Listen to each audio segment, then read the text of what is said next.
There's no chivalry in this. Those are the Americans.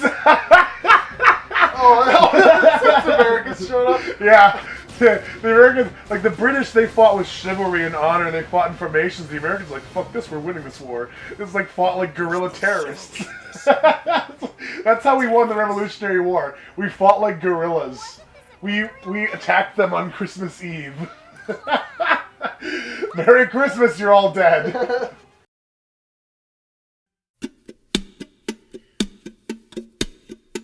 Whenever I sang my songs on the stage on my own, whenever I said my words, wishing they would be heard, I saw you smiling at me. Was it real or just my fantasy? You'd always be there in the corner of this tiny little bar.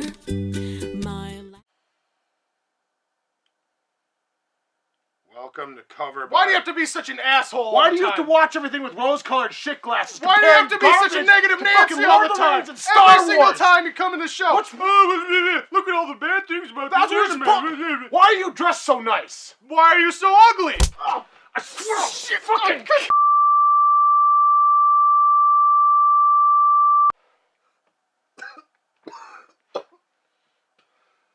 You done? Fuck you. Why are you even mad? Because you're just gonna do the same thing with this anime that you've done with every single other one. You're gonna nitpick minor fucking inconsequential details until at the end of the day you just shit all over it. You miserable son of a... Shut up! You're being ridiculously stupid. This whole garbage is stupid. We don't know anything about this show. Not the characters, the plot, the genre, nothing. Fuck you!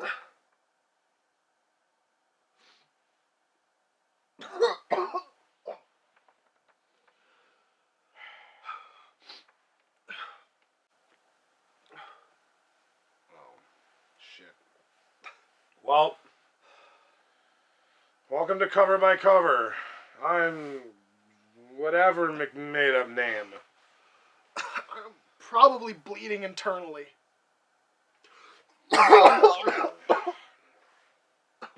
Anyway, for this week, for the first time since the Serial Experiments, we're going to peer into an anime that neither of us have seen, read about, or really know much of anything about. It's a little show called Last Exile. From what I could find on this show, it has all the trappings of an absolute gem. It's considered one of Gonzo's best productions ever, likened to Nausicaa Valley of the Wind. And if your production is being compared to Miyazaki in a complimentary way, that probably says more than anything else could ever say. The team that brought Exile to screen have worked on Full Metal Panic, Blue Submarine No. 6, and designed characters for Evangelion among their collective accomplishments.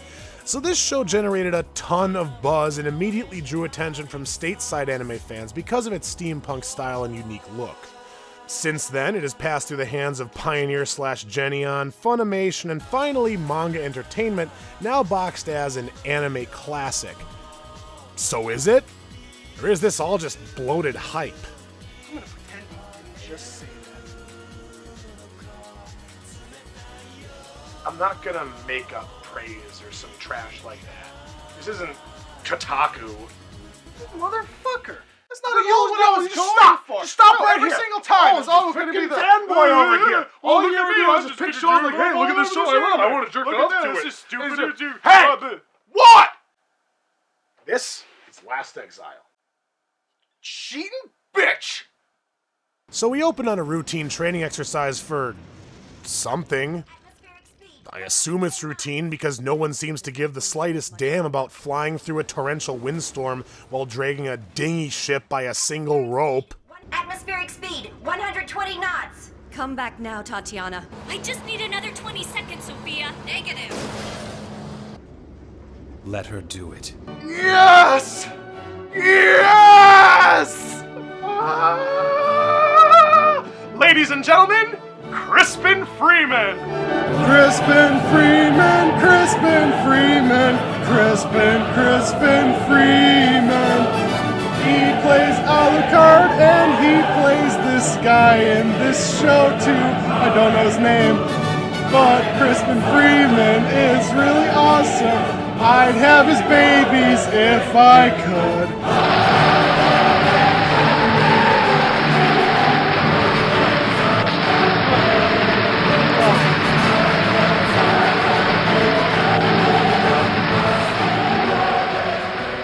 Wow. You obviously like Crispin Freeman. Like. Okay, love? Hate? Indifference? I'm so confused! So Crispin Freeman's ship, which I'm just going to assume they named the Crispin Freeman, blasts some other ships out of the sky that are too busy molting their winter coats to fight back. They then prepare for impact with...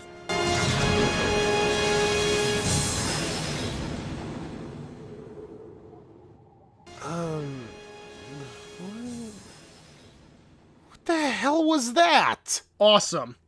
Nuff said. No, it's not. I mean, that was a cool fight, but did they just descend from the Matrix? The negative zone? The black hole? Where the hell? Nuff said. So we try to move on from that sequence of non-stop awesome to Minas Tirith, where our actual main characters, Klaus and Lavi, are working on their courier ship when we find out that Lavi clearly has bipolar.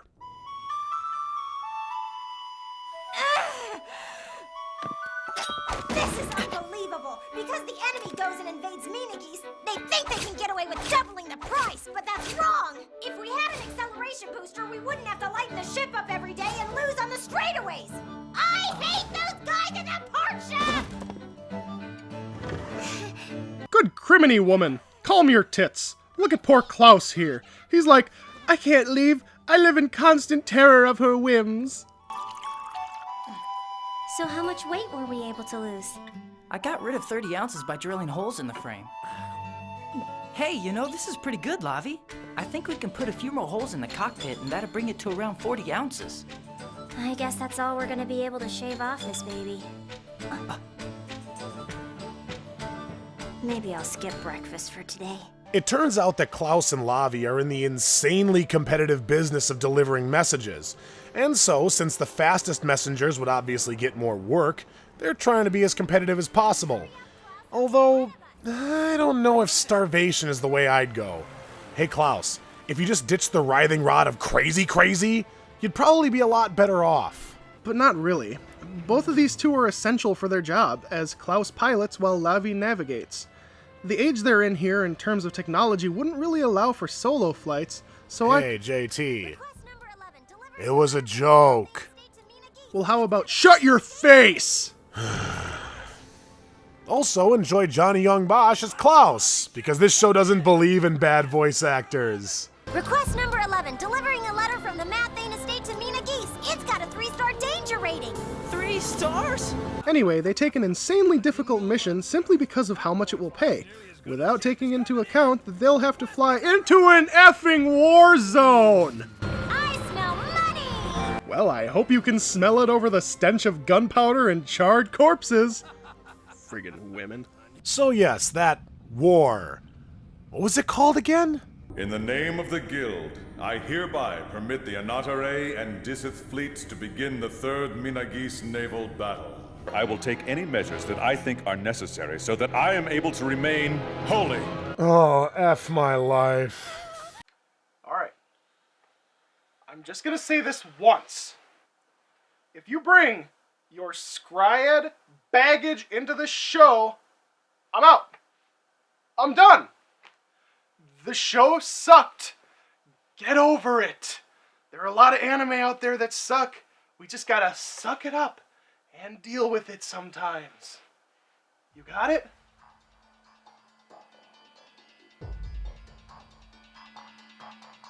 Hello? Earth to Will.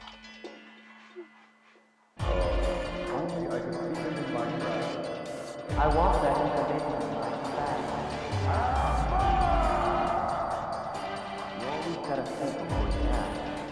You always gotta think before you act. You always gotta think before you act. Before you act. Before you act. Before you act.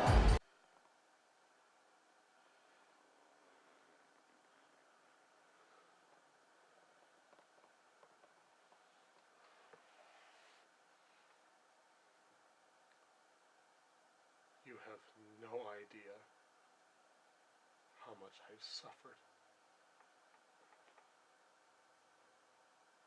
In the name of the Guild, I hereby permit the Anatare and Disith fleets to begin the Third Minagis naval battle.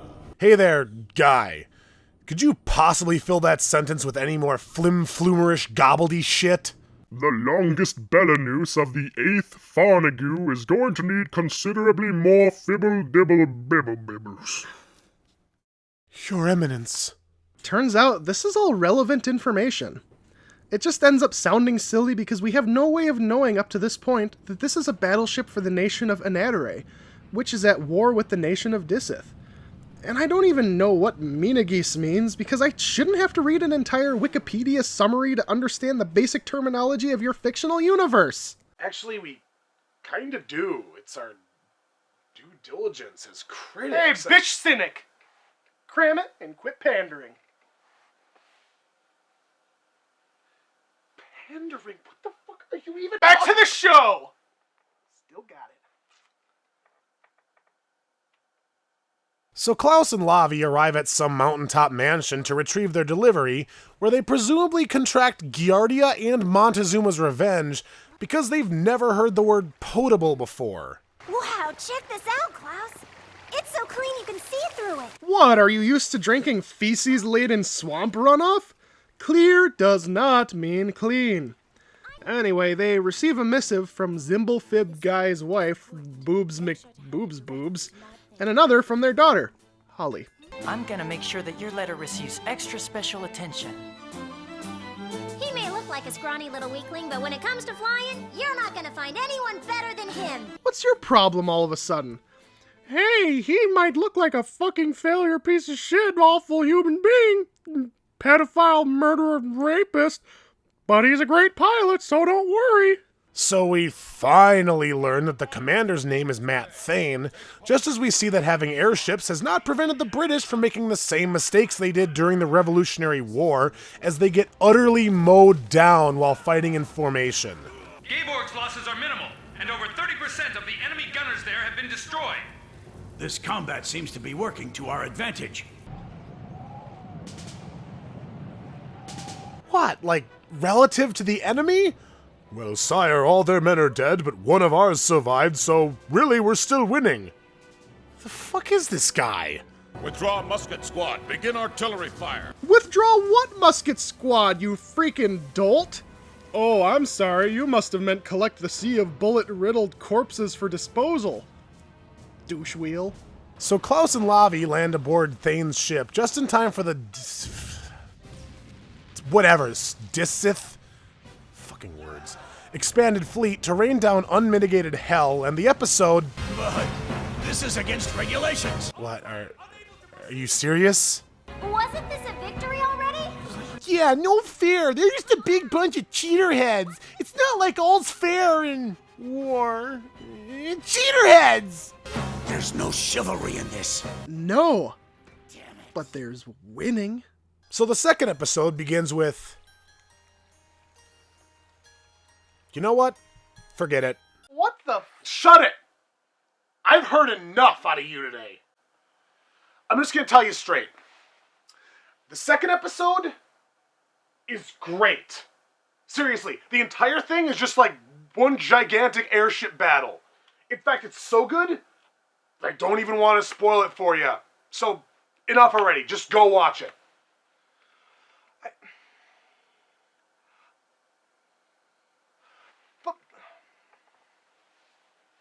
I agree. All it seriously took for us was this one episode. We wanted to watch the second episode immediately, and once we saw it, we knew we had to watch the rest of the show. The voice acting is top-notch. Come on, Crispin Freeman. You've got alumni from legends like Trigun and Hellsing, like Crispin Freeman, and that's just the beginning here. The art style and animation of this show are beautiful. If you would have told me this was a Madhouse production and not the work of the normally second-tier studio Gonzo, I wouldn't have given it a second thought. The drab gray and brown of the steampunk wood and steel perfectly fit amongst the gold, blue, and red of the Anatare fleet. Even though I never have nor ever will be a fan of CGI in anime, it doesn't really detract from this for me, because the only aspect of the show being handled that way is the ships. And since it's consistent, I've already stopped caring just because of how immaculate everything looks. Already I'm starting to really dig the feel of everything, and I know little to nothing about the plot, characters, or anything else, really. I couldn't agree more. And as long as it stays this good, I can see why it became as popular on release as it did. Also, Crispin Freeman! So, you completely agree with me? Really? Yeah, I guess I do. Well, good. Come on. Let's get back on point.